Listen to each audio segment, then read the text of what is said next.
Halo Halo Sumatera Utara. Selamat sore pemirsa. Untuk memperbaharui informasi Anda seputar Sumatera Utara. Sumatera Utara hari ini kembali menjumpai Anda edisi Jumat 1 Desember 2023. Kali ini bersama saya Keriawan Sembiring. Dan saya Putri Rahmadani Zim. Sejumlah informasi telah dirangkum tim redaksi kami untuk Anda. Dan berikut kita awali informasi selengkapnya.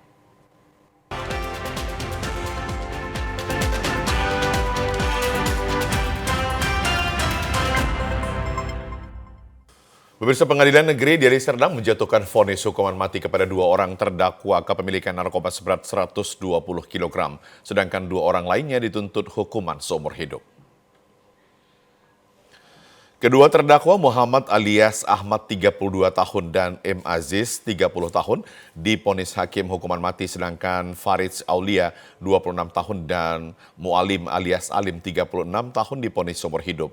Vonis tersebut dibacakan oleh Ketua Majelis Hakim Pengadilan Negeri Deli Serdang, Mona Lisa Anita Teresia Siagian, dengan Hakim Anggota Elvianti Putri serta Ledwig Wandri Siman Juntak. Jaksa Penuntut Umum Cabang Kejaksaan Negeri Deli Serdang Labuhan Deli Martin Pardede dan Surya Siregar mengatakan keempat terdakwa kepemilikan narkoba secara sah, maka pihaknya menuntut keempat terdakwa dengan hukuman mati. Namun majelis hakim menurunkan masa hukuman terhadap Farid Aulia dan Mualim alias Alim menjadi seumur hidup, sedangkan untuk Muhammad alias Ahmad dan M. Aziz tetap dihukuman mati sesuai dengan tuntutan jaksa penuntut umum. Ketua Majelis Hakim Mona Lisa Teresia Siagian mengatakan pertimbangan majelis hakim menjatuhkan pidana mati terhadap terdakwa Muhammad alias Ahmad dan M. Aziz karena terlibat jaringan peredaran narkoba internasional, sedangkan Farid Aulia dan Mualim alias Alim dari hasil pemeriksaan masih pertama ikut sebagai kurir narkoba. Apakah tidak terjadinya peredaran narkotika itu bukan dari kemauan dia, tapi akibat dari tersesatnya Mualim dengan si Ahmad ya. Nah, tersesat dan kemudian memang mereka sudah diuntit oleh pihak kepolisian, makanya mereka ini tersesat. Nah, itulah saya melihat faktanya bahwa mereka ini seandainya berhasil, ini kan banyak anak bangsa yang hancur kan gitu. Kepala Cap Jari Labuhan Deli, Hamonangan Sidauruk mengatakan untuk menjatuhkan tuntutan hukuman mati kepada keempat terdakwa, pihaknya berkoordinasi dengan Mahkamah Agung. Sesuai perintah dari Mahkamah Agung, keempatnya dijatuhi hukuman mati karena mereka terlibat jaringan pengedar narkoba jenis sabu. Kejaksaan Agung untuk nantinya apa akan dilakukan sikap, apakah itu kita akan melakukan upaya hukum, nanti akan ada arahan daripada pimpinan kami, sehingga nantinya jelas. Untuk saat ini sikap yang diambil oleh kawan-kawan dari kejaksaan sendiri adalah pikir-pikir, dan dalam waktu pikir-pikir ini kan ada 7 hari. Dalam 7 hari, sebelum 7 hari ini pun nanti sudah ada sikap yang akan kami ambil setelah ada arahan dari pimpinan. Polisi menyita barang bukti 120 bungkus atau 120 kg sabu dari mobil para terdakwa yang dibawa dari Aceh. Pemirsa, Polres Mandailing Natal berhasil menemukan 5 hektar ladang ganja di Bukit Torsihite, Desa Perdomuan, Kecamatan Panyabungan Timur. Petugas Satuan Narkoba Polres Mandailing Natal yang menyamar sebagai pembeli langsung melumpuhkan tersangka pemilik ladang ganja saat melakukan transaksi di Kecamatan Tambangan, Mandailing Natal pada 21 November 2023. Dari tangan tersangka, petugas berhasil menyita ganja kering sebanyak 33 bal yang dibungkus dengan lakban berwarna kuning. Dari hasil penangkapan tersebut, selanjutnya petugas melakukan penyelidikan dan pengembangan terhadap tersangka berinisial RR, warga Desa Perdomuan, dengan menyisir hamparan perbukitan Torsihite di Kecamatan Panyabungan Timur. Dari hasil penyisiran tersebut, petugas berhasil menemukan ladang ganja di Sumur Holbung, Desa Perdomuan seluas 5 hektar. Ladang ganja yang ditemukan ini diperkirakan berusia 2 hingga 6 bulan dengan ketinggian 1 hingga 2 meter atau siap panen. Pemusnahan ini dipimpin oleh Kapolres Mandailing Natal AKBP Reza Khairul Akbar Siddiq.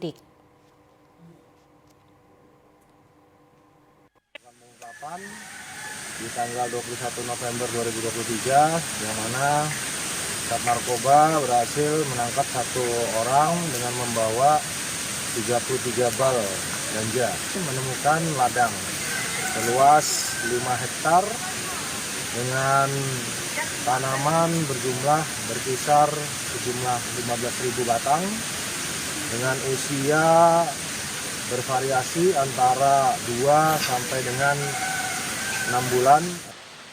Tersangka yang ditangkap petugas Satuan Narkoba Polres Mandailing Natal ini merupakan pengedar dan pemilik ladang ganja.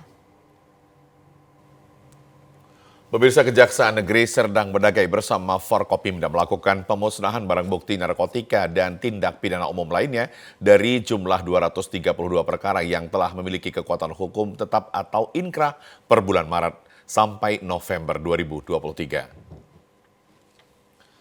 Pemusnahan narkotika disaksikan Bupati, Kapolres, Kepala BNNK, serta segenap jajaran kejaksaan di halaman kantor Kejaksaan Negeri kemarin. Kejari Serdang Bedagai, Maihardi Indra Putra menyampaikan pemusnahan barang bukti dari 232 perkara ini sudah berkekuatan hukum tetap atau inkrah dengan rincian 172 perkara narkotika, 299,58 gram sabu-sabu, 238,78 gram ganja, dan 92 butir ekstasi serta 29 unit handphone.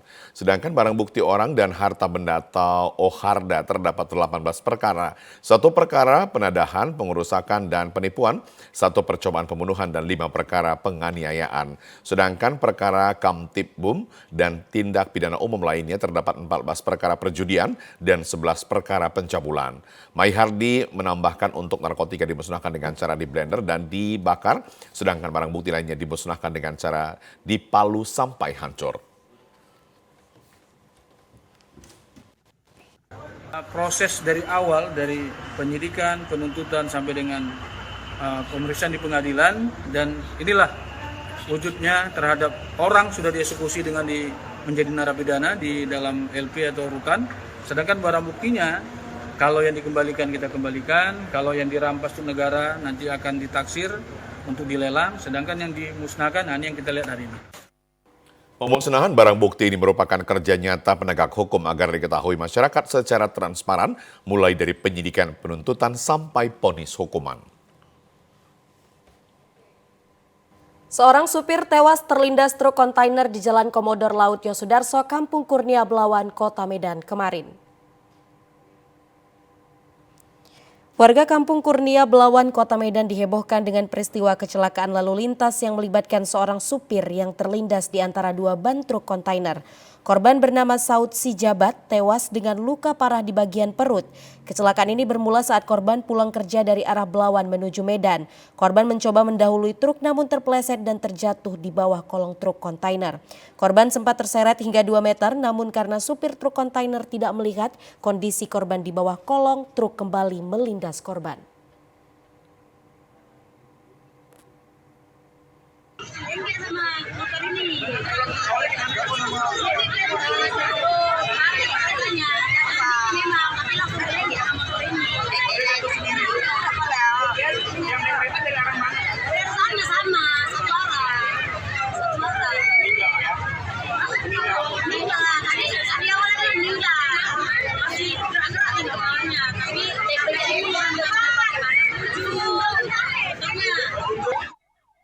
Kini jasad korban dievakuasi ke Rumah Sakit PHC Belawan untuk diotopsi. Sementara itu sopir truk telah diamankan di Polres Pelabuhan Belawan untuk dimintai keterangan. Akibat peristiwa ini arus lalu lintas dari arah Medan menuju Pelabuhan Belawan dan sebaliknya mengalami kemacetan hingga 3 km.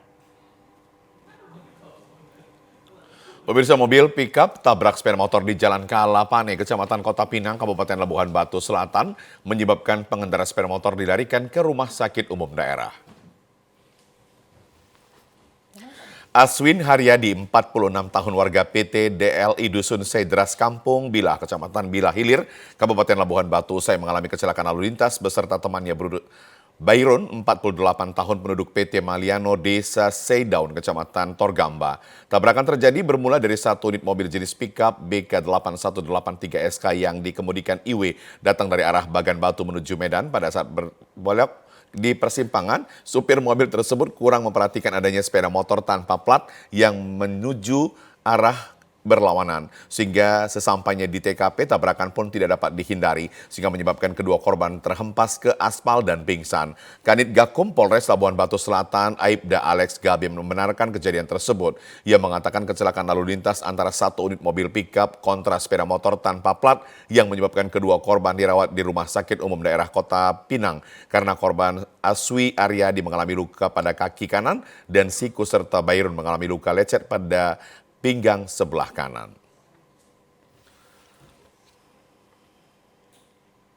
Jadi untuk korban sekarang dirawat di RSUD Kota Pinang. Lain sendiri dan kalau korban? Luka korban mengalami luka di bagian kaki kanan, siku tangan kanan lecet, di bagian pinggang sebelah kiri, luka dibawa berobat juga ke Rumah Sakit Kota Pinang. Untuk ini warga mana? Untuk korban adalah warga PT DLI Dusun Deras, Kampung Bilah, Kecamatan Bilah Kiri.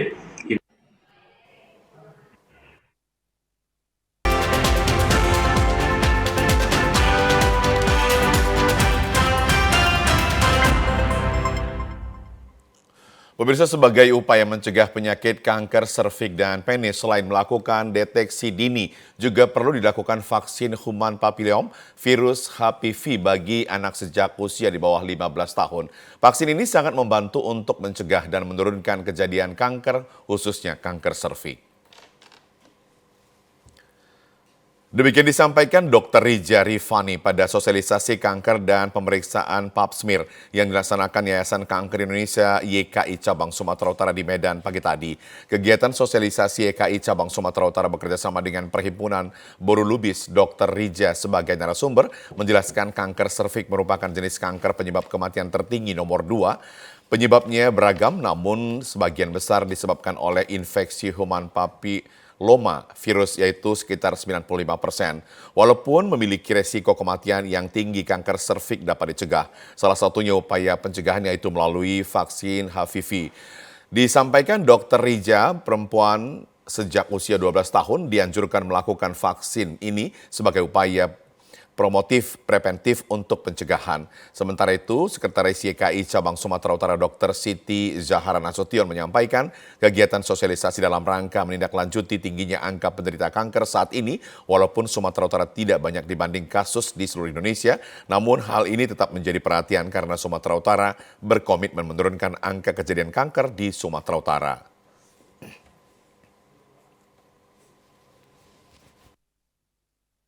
Penyakit kanker serviks ini selain dideteksi juga perlu diberikan vaksin.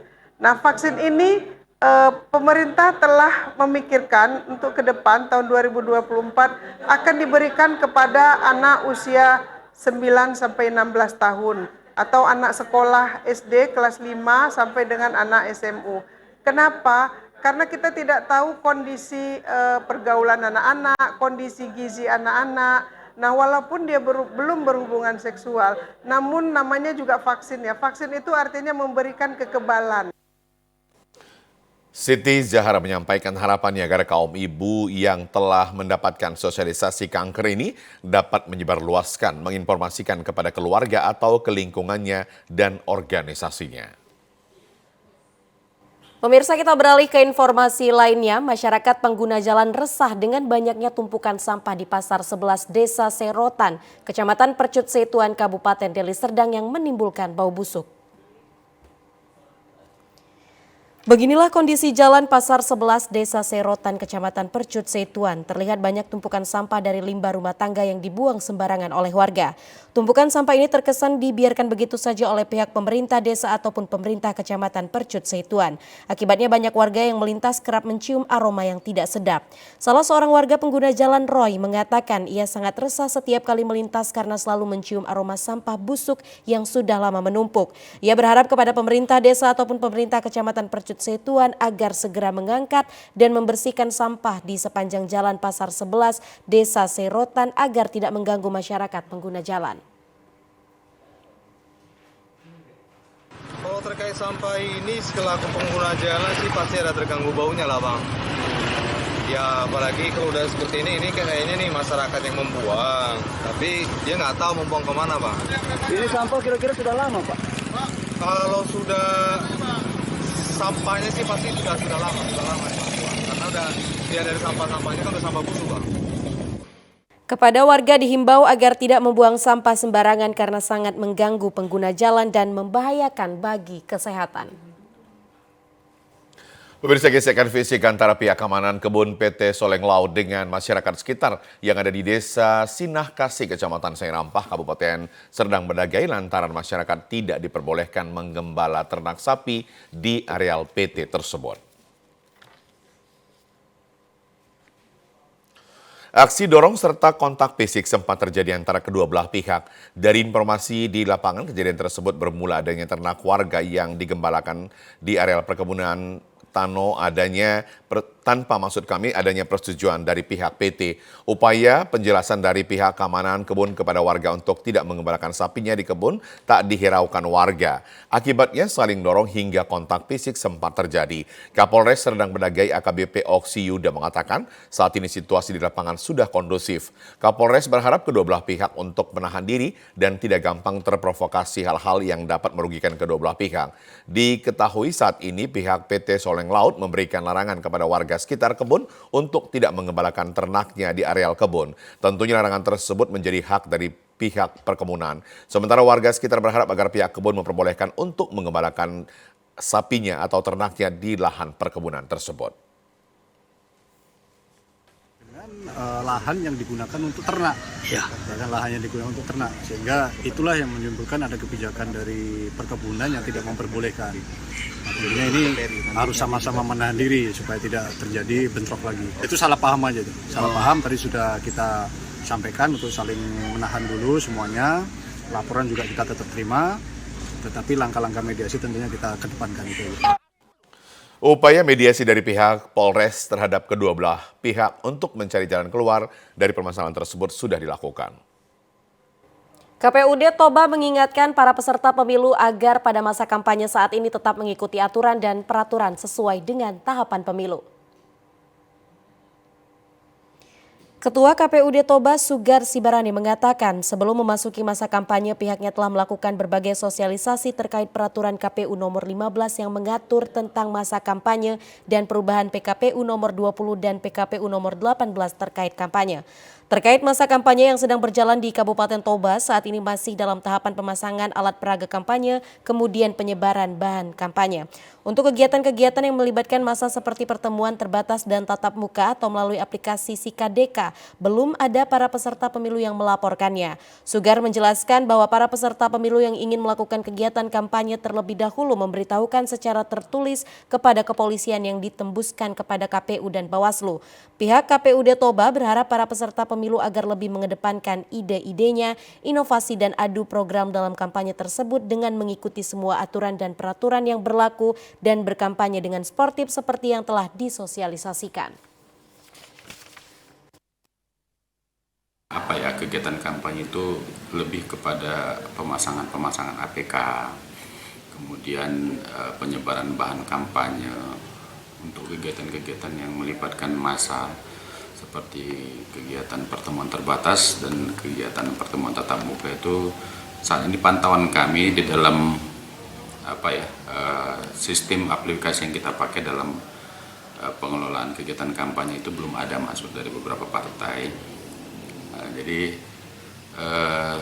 karena para partai sendiri ketika akan mau melakukan kegiatan itu tentunya melakukan pemberitahuan secara tertulis kepada kepolisian, kemudian ditembuskannya kepada KPU dan Bawaslu.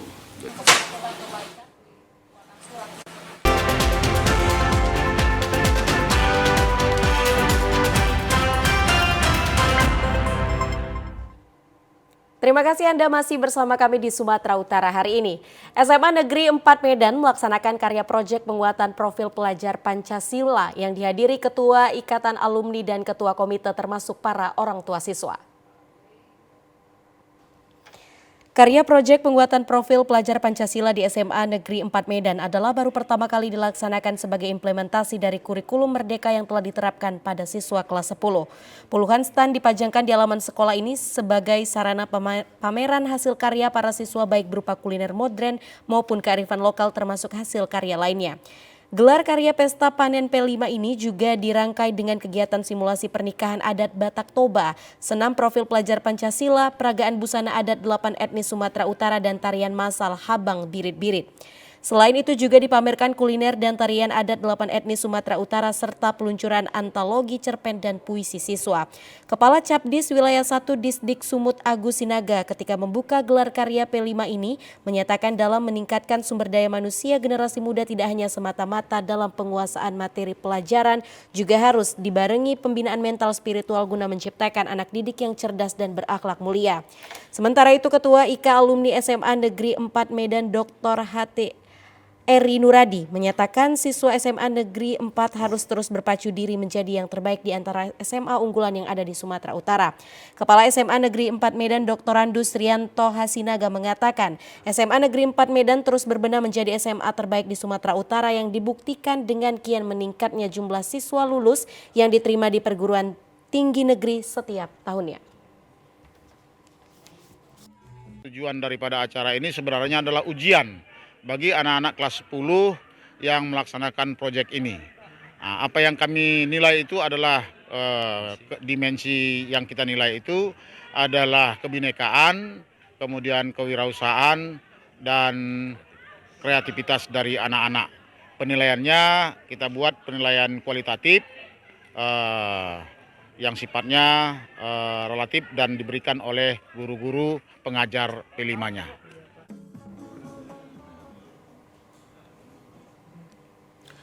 Pemirsa, 4 puak marga yakni Silaban, Luban Toruan, Nababan, Hutasoid, dan ribuan Pomparan Partogi serta masyarakat Kabupaten Dairi menggelar doa bersama serta pengukuhan Partogi Kabupaten Dairi di Kota Sidikalang kemarin.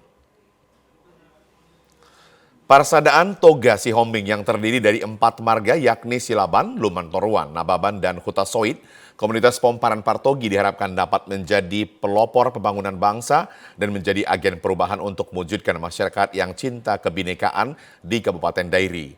Pengukuhan Partogi ditandai dengan penyerahan pataka oleh Ketua Umum Partogi Sumut, Nixon Nababan kepada Ketua Umum Partogi Dairi, Manamba, Lumban Toruan, serta pengurus di tingkat kecamatan.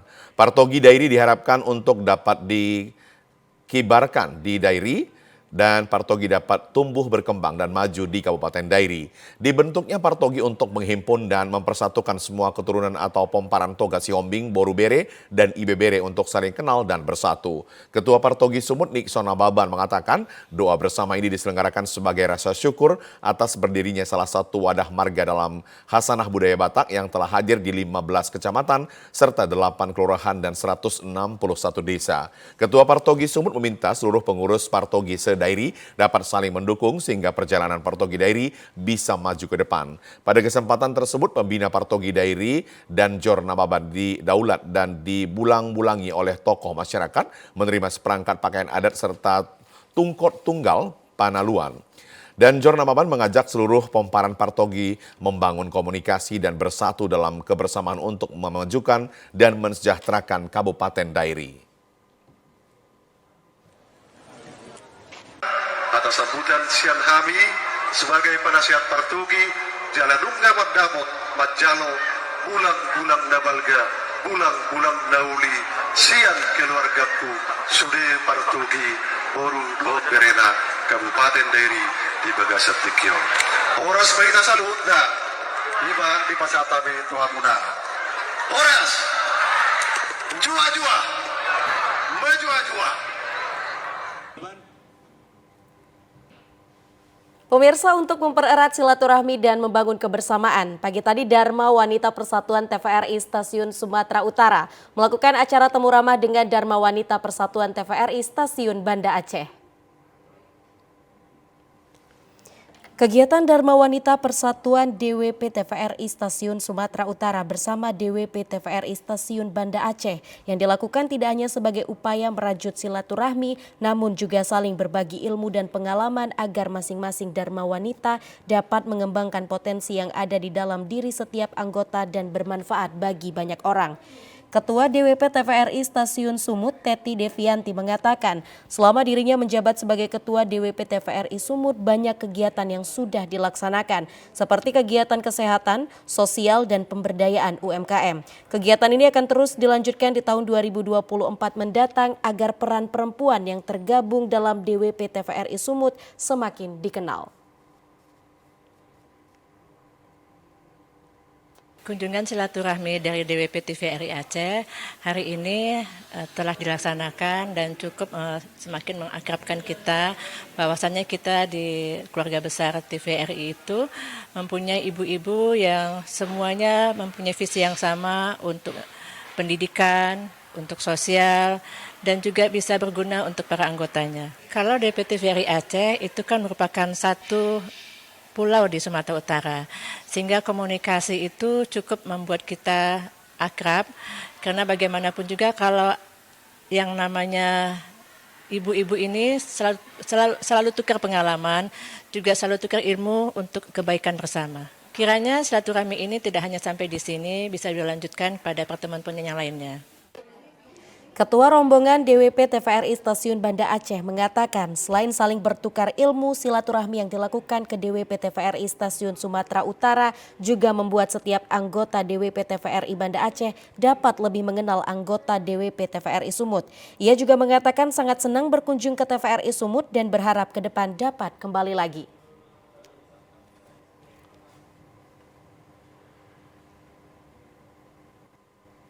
TVRI Stasiun Aceh mengucapkan terima kasih atas sambutan dari Ibu Ketua Dharma Wanita Persatuan ya dari TVRI Sumatera Utara, luar biasa, dan ini menandakan bahwasanya kami ibu-ibu ini ya tetap dalam kekeluargaan dan tentunya dapat berbagi ilmu apa yang dapat dilakukan di Provinsi Aceh dan juga di Sumatera Utara dengan pertemuan yang luar biasa ini.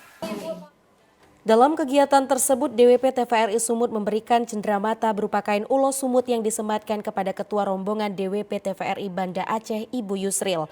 Sementara itu, DWP TVRI Banda Aceh juga turut memberikan cenderamata khas Aceh yang diterima Ketua DWP TVRI Sumut. Usai acara Ramatama, anggota DWP TVRI Stasiun Banda Aceh diajak berkeliling untuk melihat TVRI Stasiun Sumatera Utara yang kini lebih megah.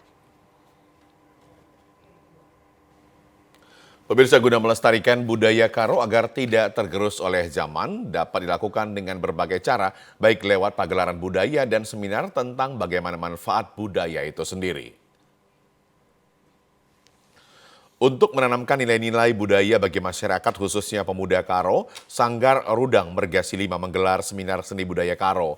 Hesron Brambarus selaku Ketua Umum Sanggar Rudang Mergasi 5 mengaku memiliki kerinduan untuk tetap melestarikan budaya Karo karena saat ini banyak sekali anak muda sudah hampir lupa dengan kebudayaan Karo. Hesron Brambarus mengatakan jika kebudayaan Karo selalu ditampilkan dan diingatkan kepada generasi muda Karo, secara lambat laun akan dapat diterima dan menjadi kebanggaan bagi suku Karo. Dikatakan budaya Karo sangatlah indah dan dapat mempererat hubungan antar sesama karena budaya Karo memiliki makna yang sangat indah. Melalui sanggar yang ia kelola diharapkan dapat mengajak seluruh masyarakat Karo untuk tetap mencintai dan bangga dengan seni budaya Karo. Dinas Pendidikan dan Kebudayaan Kota Medan sangat mendukung keberadaan Sanggar Rudang Mergasi 5 agar lebih eksis melestarikan budaya Karo. Dinas Pendidikan juga akan mendukung berbagai gelaran event kebudayaan yang akan dilakukan. Ya, kami menghimbau kepada seluruh elemen masyarakat Karo dimanapun berada agar tetap melestarikan budaya dan musik tradisional Karo, khususnya musik Karo yang selama ini sudah terjajah teknologi yang biasanya gendang, telu, sadap peralan dan limas perarihan sekarang sudah terkikis menjadi organ tunggal atau yang dikatakan keyboard. Guna mendorong masyarakat desa dalam pengembangan ekonomi kreatif, pemerintah desa Simalagi Kecamatan Huta Bargot, Mandailing Natal, Sumatera Utara memberi pelatihan hingga menciptakan industri rumahan produksi sepatu berbahan dasar kulit.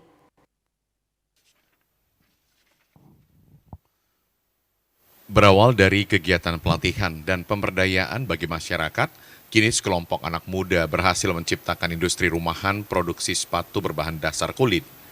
Hasil produksi yang dibuat sudah dipajang di salah satu kios di Mandailing Natal dan mulai dilirik oleh masyarakat.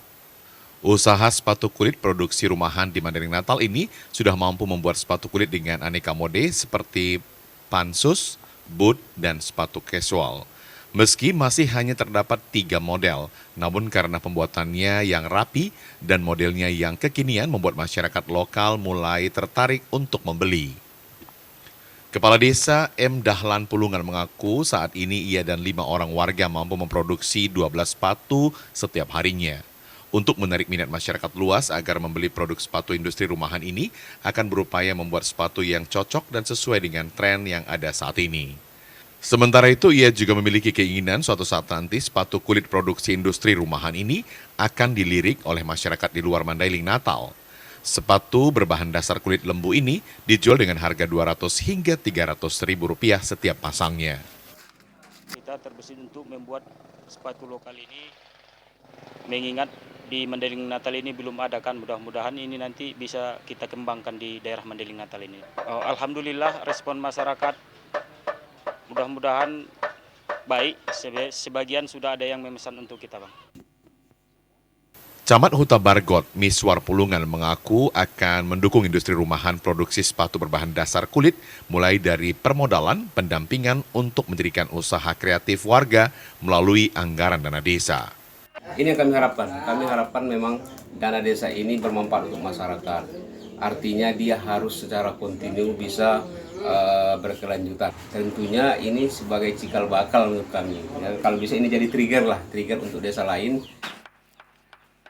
Mengingat sepatu industri rumahan ini memiliki kualitas yang baik, dianggap penting untuk di-branding secara lokal, sehingga menjadi contoh bagi desa lain untuk menciptakan berbagai produk lainnya yang dapat menopang ekonomi kerakyatan, sekaligus meningkatkan pertumbuhan ekonomi bagi kabupaten. Pemirsa, setiap musim durian tiba, berburu durian sambil menikmati di bawah pohonnya merupakan hal yang sangat mengasihkan. Karena selain dapat menyaksikan durian jatuh, harganya juga jauh lebih murah dibanding dibeli di tempat penjualan.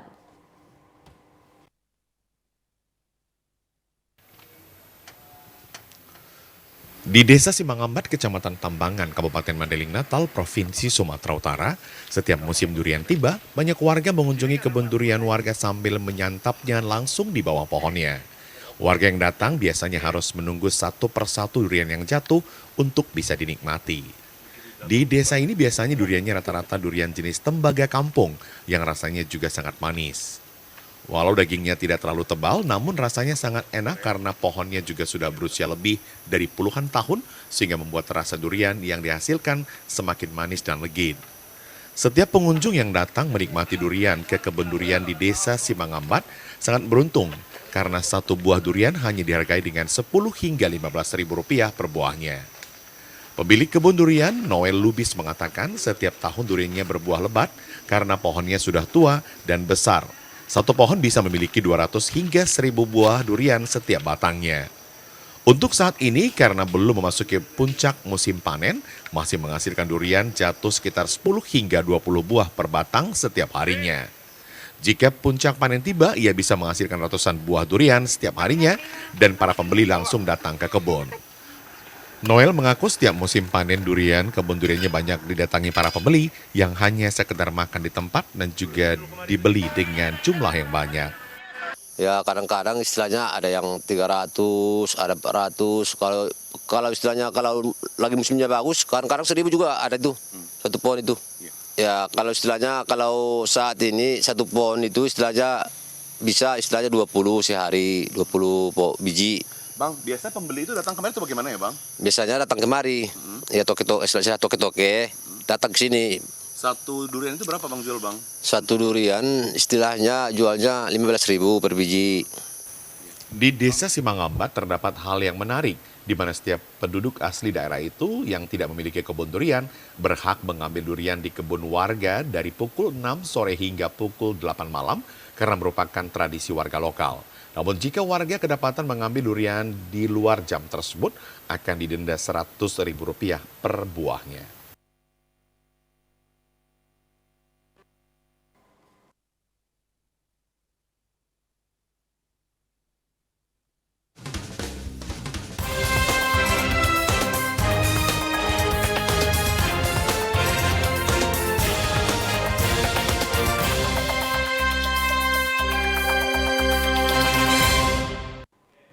Ya pemirsa, kita beralih ke berita lintas Andalas. Dari Dinas Kesehatan Bengkulu tengah melalui bidang pencegahan dan pengendalian penyakit menular atau P2PM melaporkan tingginya kenaikan kasus tuberkulosis paru hingga 100% sejak 3 bulan terakhir.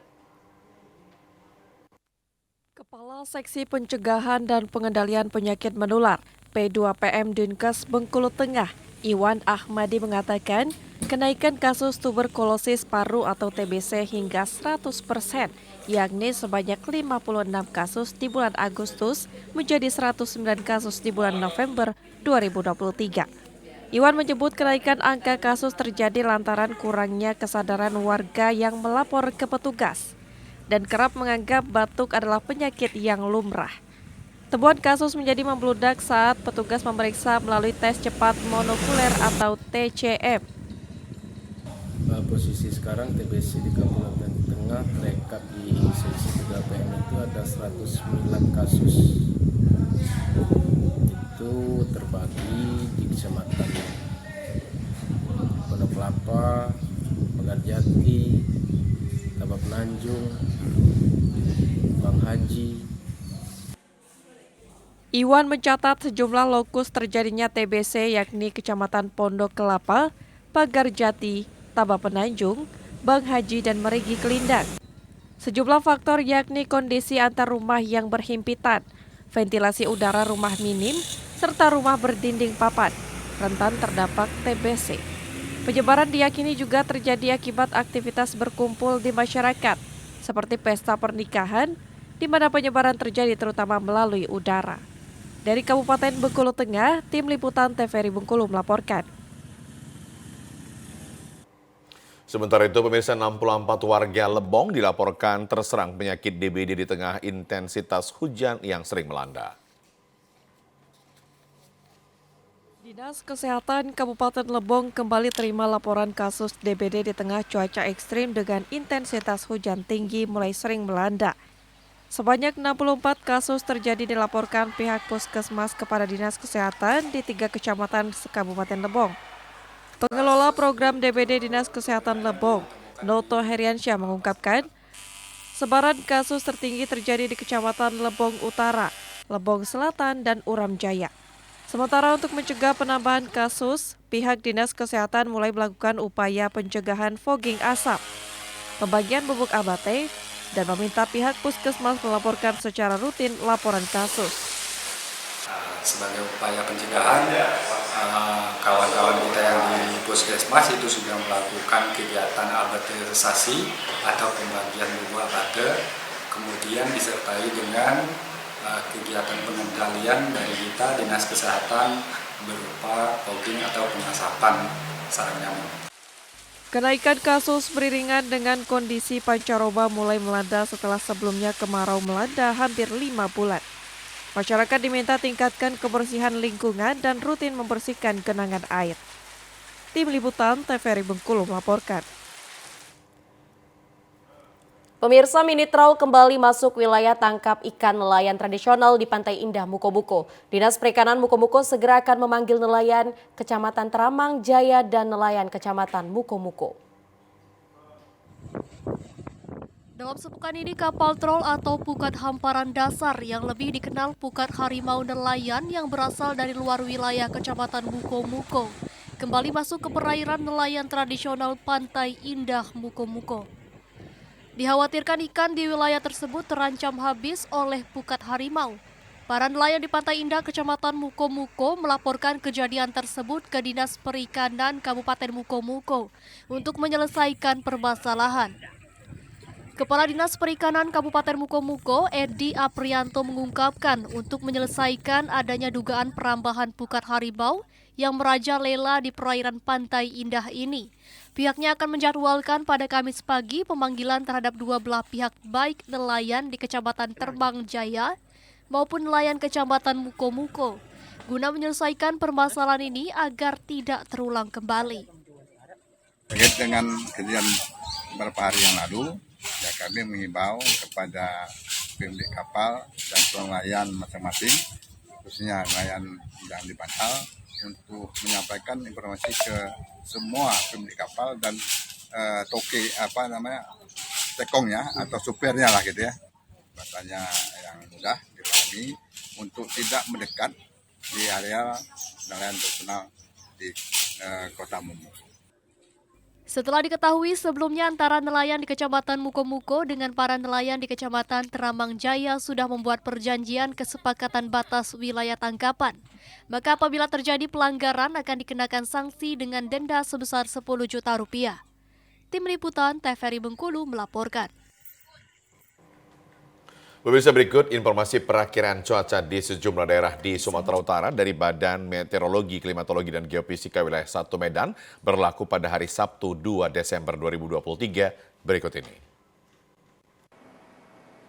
Halo sahabat BMKG, Assalamualaikum warahmatullahi wabarakatuh. Senang sekali saya Budi Prasetyo, Perakirawan Balai Besar Meteorologi, Klimatologi, dan Geofisika Wilayah 1 Medan yang akan menyampaikan perakiraan cuaca dan titik hotspot di Sumatera Utara. Sabtu 2 Desember 2023. Pagi hari wilayah Sumatera Utara berpotensi hujan dengan intensitas ringan di wilayah Langkat, Binjai, Medan, Batubara, Labuan Batu, dan sekitarnya. Siang dan sore hari berpotensi hujan dengan intensitas ringan hingga lebat di sebagian besar wilayah Sumatera, di mana hujan lebat berpotensi terjadi di wilayah Deli Serdang, Batubara, Simalungun, Karo, Dairi, Pakpak Barat, Samosir, Toba, Humbang Hasundutan, Tapanuli Utara, dan sekitarnya. Malam hari masih berpotensi hujan dengan intensitas ringan hingga lebat di sebagian besar wilayah Sumatera Utara, di mana potensi hujan lebat terjadi di wilayah Dairi, Pakpak Barat, Tapanuli Utara, Humbang Hasundutan, Tapanuli Tengah, Mandailing Natal, dan sekitarnya. Dini hari wilayah Sumatera Utara berawan. Suhu udara berkisar antara 17 hingga 32 derajat Celcius. Kelembaban udara berkisar antara 60 hingga 98%. Angin bertiup dari arah timur laut hingga tenggara dengan kecepatan berkisar antara 10 hingga 30 km per jam. Titik panas atau hotspot di Sumatera Utara dari pantauan tanggal 30 November 2023 tidak ada. Kami mengimbau kepada masyarakat untuk waspada potensi hujan dengan intensitas lebat di wilayah pantai timur, lereng timur, pegunungan, dan lereng barat Sumatera Utara yang dapat mengakibatkan bencana hidrometeorologi seperti banjir dan longsor. Demikian informasi yang dapat kami sampaikan, semoga bermanfaat untuk kita semua. Assalamualaikum warahmatullahi wabarakatuh. Ya, pemirsa, informasi tadi mengakhiri Sumatera Utara hari ini, dan mewakili seluruh kerabat kerja yang bertugas, saya Karyawan Sibiri. Dan saya Putri Rahmadani Zin. Terima kasih atas perhatian Anda. Selamat sore dan sampai jumpa.